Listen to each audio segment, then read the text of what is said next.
Let's try something for a moment. Close your eyes. Imagine a world where Marvel's Avengers was a single-player action-adventure title. In this imaginary world, a solo Avengers game tells a memorable story with well-written characters, expertly crafted set pieces, and well-thought-out combat mechanics that properly utilize each player's hero's unique powers and abilities. That sounds excellent, right? Now, open your eyes and come back to reality, because that world is very much not the one that we live in. It's been over 3 years since the launch of Marvel's Avengers, and the game has now officially come to an end of the line. Because not only has Crystal Dynamics ended all support for it, it can also no longer be purchased anywhere, unless you're looking to buy a used physical copy maybe. And even though all of that has happened, even now, it's hard not to feel a sharp pang of disappointment whenever you think about Marvel's Avengers, and more specifically, about what it could and should have been.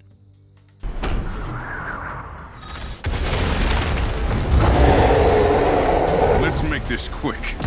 Secure the bridge. Coming not long after Insomniac took the industry by storm with Marvel's Spider-Man, Marvel's Avengers should have been a single-player game focused on narrative and handcrafted action. Instead, thanks to Square Enix's misguided attempts at chasing the live service trends, it turned out to be a loot-driven multiplayer experience that, worst of all, wasn't even good at what it was trying to do. Not only did it fail to deliver a standout single-player experience, it was also a less than stellar multiplayer game. Yes, the campaign was a fairly solid one for the most part, and was perhaps even one of the game's redeeming qualities, which it didn't have too many of, but it was significantly hampered by the fact that it was in a game that clearly wasn't designed to deliver a memorable story. Not only did Marvel's Avengers waste an incredibly popular IP and an incredibly beloved cast of characters on a game that was designed as an infinitely repeatable multiplayer experience, at least on paper, in trying to ensure that the balance of multiplayer gameplay remained intact, it couldn't even do everything it could have with its characters from a gameplay perspective. Why, for instance, does it take so many hits for someone like the Hulk to take down an enemy? Why does swinging around like Spider-Man feel hardly any different from using Black Widow's traversal mechanics? Why doesn't the game take full advantage of its roster of iconic characters and deliver an experience where it doesn't feel like you're going through the same underwhelming emotions regardless of which superhero you're playing as? As soon as Marvel's Avengers was out, it was clear for everyone to see that the game was deeply flawed.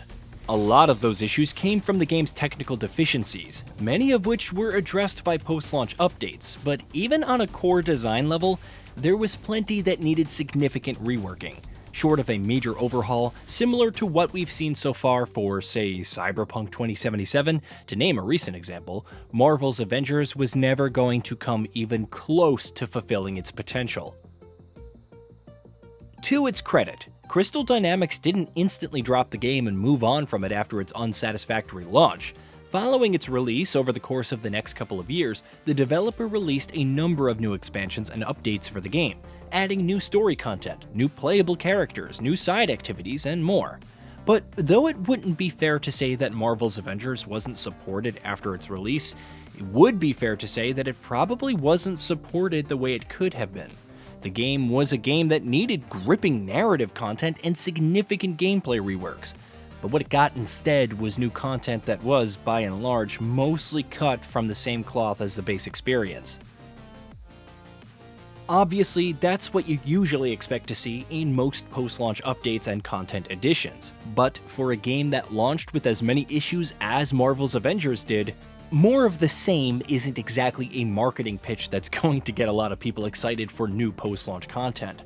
When the game came out, it drew criticism for a number of issues. Its open maps were criticized for being bland and empty, its combat was criticized for being too button-mashy, its loot mechanics were criticized for being plain and all too granular, its side content was criticized for being so uninteresting and generic, it almost felt procedurally generated. And yet, almost none of these issues were addressed by any of the game's post-launch updates in any meaningful way. Yeah, we got more content for a couple of years after the game's launch, but more often than not, that new content had so many of the same issues the game had always been riddled with.